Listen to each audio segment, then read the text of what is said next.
우리에게 주시는 하나님 말씀은 시편 147편 1절입니다. 제가 봉독하겠습니다. 할렐루야, 우리 하나님을 찬양하는 일이 선함이요 찬송하는 일이 아름답고 마땅하도다. 아멘. 할렐루야. 거룩한 주일 오후 예배 자리에 나오신 성도님들을 주님의 이름으로 축복하고 환영합니다.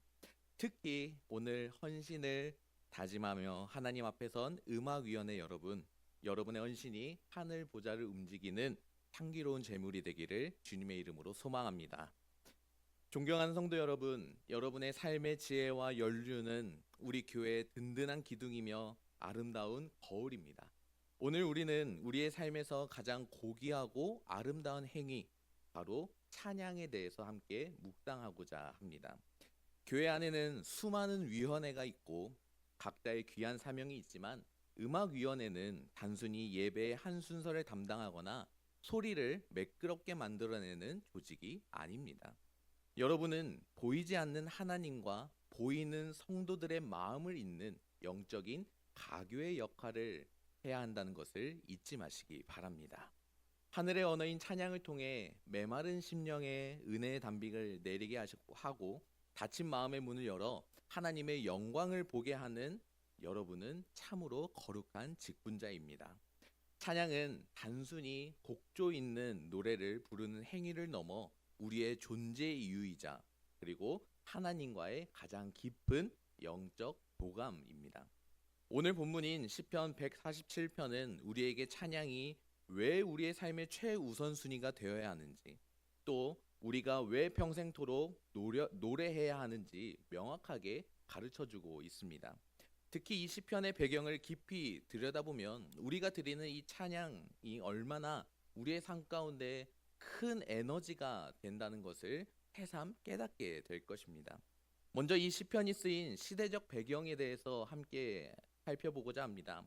시편 147편은 이스라엘 백성들이 바벨론 포로 생활 70년이라는 그 어둠의 생활을 청산하고 예루살렘으로 돌아온 직후에 쓰여진 책입니다. 당시 예루살렘의 모습은 참혹했습니다. 화려했던 솔로몬 성전은 불타 없어졌고 외적을 막아주던 그 성벽은 무너져 내려 돌무더기만 남아있게 되었습니다. 백성들의 마음 또한 포로 생활의 서러움과 패배감으로 인해 갈기갈기 찢겨져 있었습니다. 그러나 하나님께서는 약속대로 고레스 왕의 마음을 돌이켜 그들을 귀환시키고 느헤미야와 에스라와 같은 뛰어난 성경 인물 지도자들을 통해 무너진 성벽을 다시 세우게 하셨습니다.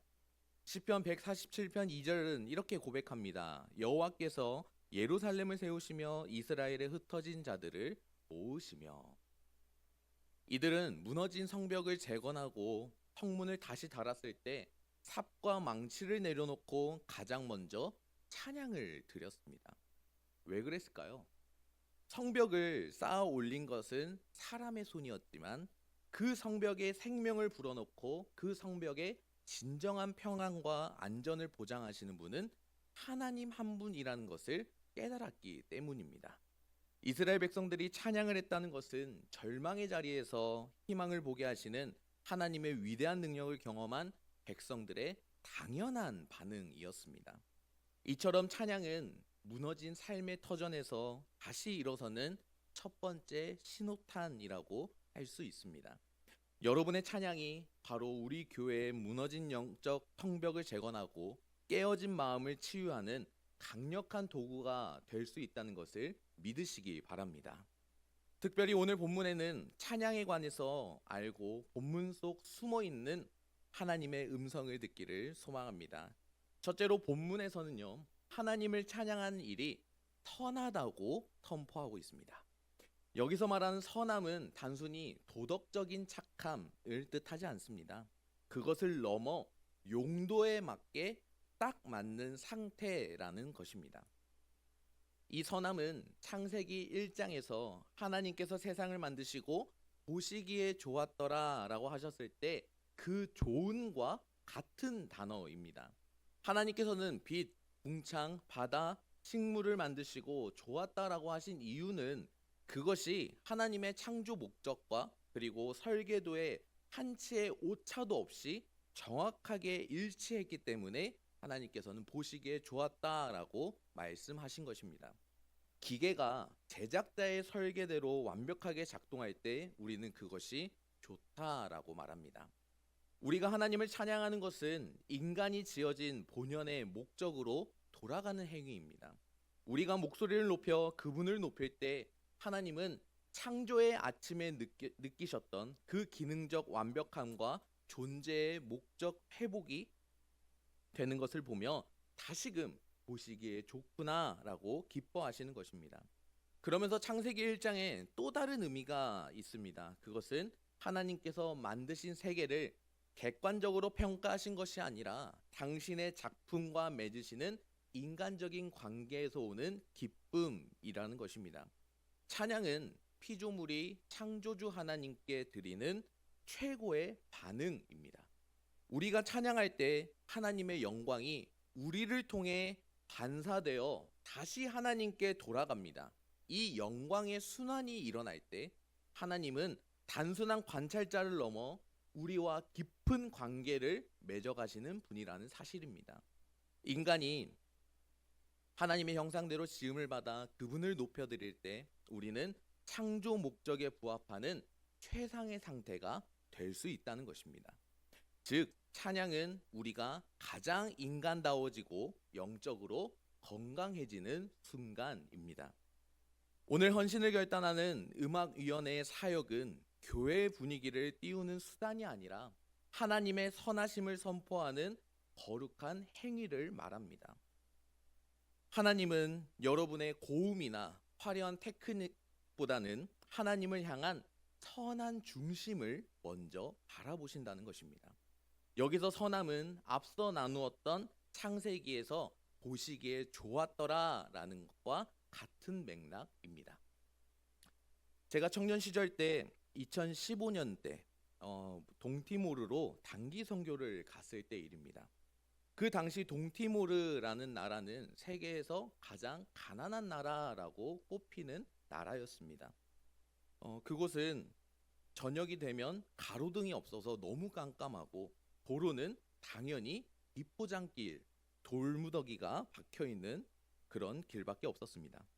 어느 날 산꼭대기 교회로 향하던 버스가 갑자기 멈춰 섰습니다. 알고 보니 낭떠러지 코너를 도는데 바퀴 4개 중에 1개가 공중에 떠 있는 아찔한 상황이었습니다. 네, 오른쪽 뒷바퀴가 떠 있었습니다. 저는 그 당시 맨 뒷자리에 가운데에 앉아 있었는데 이제 다행히 가운데 앉아 있었는데 그 당시 낭떠러지 쪽 창가에 앉아 계시던 장로님, 권사님, 집사님들께서 차마 아래를 바라보지 못한 채 공포에 질려 있었습니다. 그 사실을 모르는 버스 왼편에 앉아 계신 장로님, 권사님, 집사님들은 산꼭대기에 세워진 교회에 간다는 그 감사의 마음과 기쁨이 넘치는 상황이었습니다. 왼편은 기쁨이 넘치고 오른편은 두려움이 넘쳤습니다.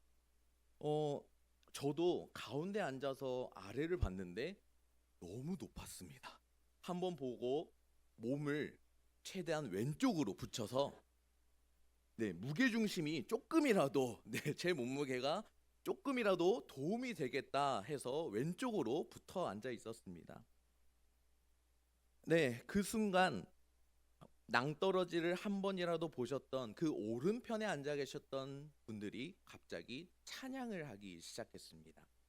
버스 왼편에 앉아 계신 분들은 영문도 모른 채 함께 찬양을 부르기 시작했습니다. 같은 찬양이지만 아마 다른 마음을 품고 있었을 것이라고 생각이 듭니다. 한 목소리로 부른 찬양은 순식간에 버스 안을 가득 채웠습니다. 놀랍게도 찬양이 울려 퍼지는 순간 절망적인 공포는 사라지고 평안이 찾아왔으며 버스는 무사히 그 코너를 잘 빠져나왔습니다. 찬양은 우리를 가장 선한 상태, 즉 하나님의 임재 앞에 거하는 강력한 통로라는 사실입니다. 우리가 세상을 살아가다 보면 예고 없이 불어닥치는 인생의 거센 파도를 만날 때가 있습니다. 평탄하던 길은 갑작스럽게 굽이진 낭떠러지로 변하고 때로는 인생이라는 수레바퀴가 땅이 닿지 못한 채 공중에서 헛돌 때가 분명히 있다는 것입니다. 우리는 그때 본능적으로 염려에 사로잡히거나 상황을 해결하기 위해 이리저리 뛰어다닙니다. 하지만 바로 그때가 우리의 영혼이 하나님께 찬양해야 할 때라는 것입니다. 찬양은 이 공허한 회전을 멈추고 우리를 붙들고 계신 창조주 하나님께 시선을 고정하는 행위입니다. 찬양을 선택했다는 것은 환경을 바라보던 눈을 들어서 이제는 하나님의 전능하심을 바라보고 있다는 것입니다. 허공에서 요동치던 우리의 마음은 하나님을 바라볼 때 비로소 평안이라는 견고한 지면 위에 안착하게 되는 것입니다. 찬양을 통하여 주님의 선하심을 인정하고 선포하며 주님 안에서 평안을 누릴 수 있는 우리 모두가 될 수 있기를 주님의 이름으로 축복합니다. 두 번째로 본문에서 찬송하는 일은 아름답다라고 말하고 있습니다. 여기서 아름답다는 청각적인 즐거움을 넘어 찬양하는 자의 영혼이 하나님의 영광에 반영하여 빛나는 상태를 의미합니다. 세상의 음악은 가수의 화려함을 뽐내지만 성도의 찬양은 오직 하나님의 아름다움만을 비춥니다. 음악위원회의 역할은 단순히 연주를 넘어 영적 환경을 조성해야 하는 것입니다. 성도들이 교회 문을 열고 들어왔을 때 여러분의 찬양을 통해 세상에서 겪었던 그 무거운 짐, 고난, 환난 그것들을 다 내려놓고 천국의 아름다움을 미리 맛볼 수 있어야 하는 것입니다. 음악위원회 여러분은 성도들의 영적 감각을 깨우는 거룩한 예술가입니다. 저는 음악과는 굉장히 거리가 먼 사람입니다. 악보를 볼 줄 모르고요. 박자도 잘 알지 못합니다. 그런데 오케스트라가 연주를 시작하기 전 모든 악기를 A, 라 음에 맞춰 조율을 한다고 합니다. 제 아무리 비싼 바이올린이라도 조율되지 않으면 소음에 불과합니다. 아무리 비싼 악기도 조율되지 않으면 불협화음을 낼 뿐입니다. 우리 인생도 마찬가지입니다. 고난과 위기는 우리의 영혼의 줄을 느슨하게 만들거나 혹은 팽팽하게 만들어 불협화음을 내게 합니다. 성경 속 다윗이 수금을 탈 때 사울을 괴롭히던 악신이 떠나간 사건을 기억하시기 바랍니다. 다윗의 연주가 아름다웠던 이유는 그의 삶이 하나님의 말씀에 조율되어 있었기 때문이라는 것입니다. 삶의 연륜이 묻어나는 성도님들의 찬양은 단순한 선율을 넘은 깊은 영적 울림을 가져다 줍니다. 젊은 시절 찬양이 힘차고 열정적인 파도와 같았다면 고난의 터널을 지나고 인생의 구비구비를 넘어온 성도님들의 찬양은 소리 없이 흐르는 대강과도 같습니다. 성도 여러분의 얼굴에 깊게 패인 주름은 단순한 세월의 흔적이 아닙니다. 그것은 하나님을 의지하며 버텨온 인내의 훈장이며 하나님 사랑의 흔적입니다. 사랑하는 성도 여러분, 여러분의 인생이라는 악기는 오랜 시간 하나님의 손길로 조율되어 왔습니다. 이제 그 악기에서 흘러나오는 찬양은 세상의 유행가와 비교할 수 없는 영적 울림을 담고 있습니다. 여러분의 삶이 곧 찬양이고 여러분의 평강이 곧 천국의 증거가 되는 것입니다. 우리가 주님을 찬송하는 일에 있어서 주님을 드러내고 찬양의 아름다움을 드러낼 수 있기를 주님의 이름으로 축복합니다. 마지막으로 찬양은 마땅하다고 기록되어 있습니다. 마땅하다는 말은 합당하다, 적절하다는 뜻과 함께 빚을 갚는다라는 의미를 내포하고 있습니다. 구원받은 우리가 하나님께 드리는 찬양은 선택사항이 아니라 당연한 도리입니다. 이 시간 예배를 드리는 우리 모두는 예배의 자리를 지키는 현대판 레위인이라고 할 수 있습니다. 내 감정이 메말랐을 때라도, 상황이 마땅치 않을 때라도 우리는 하나님을 찬양해야 합니다. 레위인은 이스라엘 12지파 중 유일하게 땅을 기업으로 받지 않고 하나님 자체가 기업이 된 사람들입니다. 일상의 영역에서 살아가지만 예배 시간이 되면 평소의 직무를 위해 자신을 구별하여 드리는 자들이었습니다. 민수기 18장 6절 말씀에서는 하나님은 레위인을 이스라엘 백성에게 주신 선물이라고 표현하셨습니다. 우리 민수기 18장 6절 말씀을 함께 읽도록 하겠습니다. 시작. 보라, 내가 이스라엘 자손 중에서 너희의 형제 레위인을 택하여 내게 돌리고 너희에게 선물로 주어 회막의 일을 하게 하였나니. 아멘. 즉 음악위원회 및 모든 성도님들은 교회가 하나님께 온전한 예배를 드릴 수 있도록 돕기 위해 세워진 하나님의 선물이라는 것입니다. 레위인은 성전의 기구를 관리하고 문을 지켰습니다. 현대판 레위인은 음악과 찬양을 통해 예배의 영적 분위기를 조성하고 하나님께 집중할 수 있도록 통로를 여는 역할을 하는 것입니다.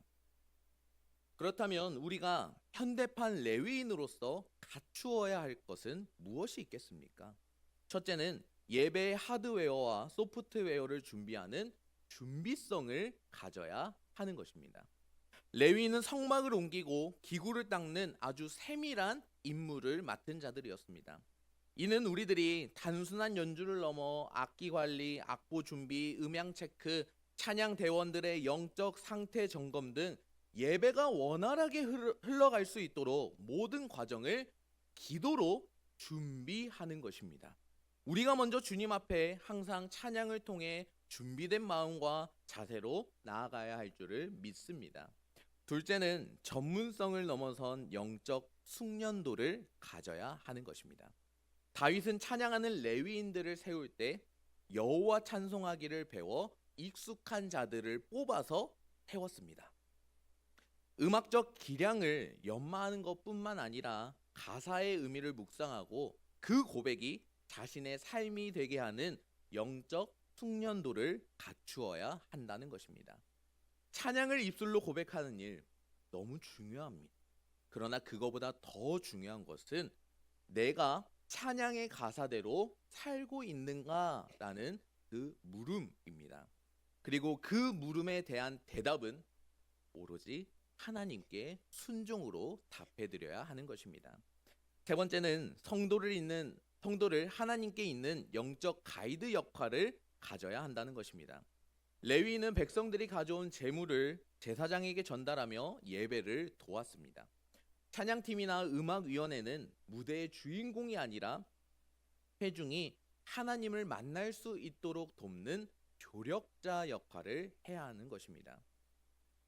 회중의 목소리가 터져 나올 수 있도록 겸손한 인도자가 되는 것이 레위인의 사명입니다. 그러기에 우리는 가끔 겸손하지 못할 때가 분명 존재합니다. 내가 가진 달란트를 뽐내거나 그것을 알아주지 않을 때 내 마음에 큰 상심이 올 때가 있습니다. 그러나 우리는 생각하고 기억해야 합니다. 우리는 하나님과 성도 사이에서 다리 역할을 하는 레위인이라는 사실을 기억해야 합니다. 우리의 모습은 감추어지고 오직 하나님께 영광을 드리는 우리 모두가 될 수 있도록 기도해야 합니다. 성경 속 대표적인 찬양의 예가 있습니다. 바로 사도 바울과 실라가 감옥에서 갇혀 찬양하는 대목입니다. 사도 바울과 실라는 복음을 전하다 매를 맞고 감옥에 갇혔습니다. 발에는 착고가 채워졌습니다. 하지만 그들은 한밤중에 하나님을 찬양했습니다. 그때 지진이 나고 옥문이 열리는 기적이 일어났습니다. 기분이 좋을 때만 노래하는 것은 누구나 할 수 있습니다. 그러나 진정한 찬양의 능력은 고난의 한복판에서도 마땅히 드려야 하는 것입니다. 여러분의 삶을 묻고 있는 고난의 문제들 있습니다. 가정의 문제, 직장의 문제, 관계의 문제. 그 모든 문제에 착고를 푸는 열쇠는 바로 여러분의 입술에 있는 찬양이 될 줄을 믿습니다. 찬양은 형편에 따라 선택하는 옵션이 아닙니다. 구원받은 백성이 그리고 하나님의 피조물로 하나님께 당연히 지불해야 할 영광스러운 영적 상환입니다. 이제 말씀을 마치도록 하겠습니다. 사랑하는 음악위원회 여러분, 그리고 성도 여러분, 우리의 찬양은 하나님께는 기쁨이 되고 우리 자신과 이웃에게는 영적인 위로와 회복이 되며 구원받은 자로서는 드려야 할 당연한 고백이 될 줄을 믿습니다. 여러분의 삶의 여정 속에서 겪으신 수많은 은혜와 시험, 그리고 승리의 순간들을 기억하시기 바랍니다. 그 모든 눈물과 웃음을 찬양의 재료로 삼아 하나님께 올려드리시기를 바랍니다. 올 한 해 여러분의 입술 가운데 찬양이 끊이지 않기를 축복합니다. 여러분의 찬양을 통해 여러분의 가정이 영적으로 더욱 굳건히 서고 우리 교회 예배가 더욱 풍성해지며 무너진 성벽 같은 우리의 심령이 하나님의 은혜로 완벽히 재건되는 역사가 올 한 해 있기를, 그리고 그 역사를 경험할 수 있기를 주님의 이름으로 축복합니다. 기도하겠습니다.